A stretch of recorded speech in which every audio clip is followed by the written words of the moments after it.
Hi everyone, welcome back to another video from Crazy Gamer.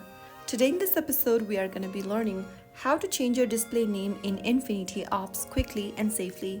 So in order to change your name in Infinity Ops, first of all launch the game on your device and make sure that your game is updated to the latest version as well.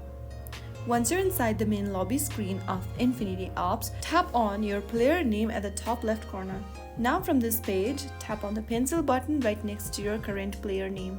Now in the text box, go ahead and write down your player name you want to change to and then click on Change Name. You can only change your name for free once. Click on Yes, and then once you are done, you have successfully changed your name on Infinity Ops. So that's how it's super easily done. Your new name will be reflected on your profile from now onwards.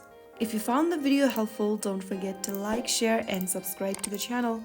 I will be back again in the next video. Thank you for watching.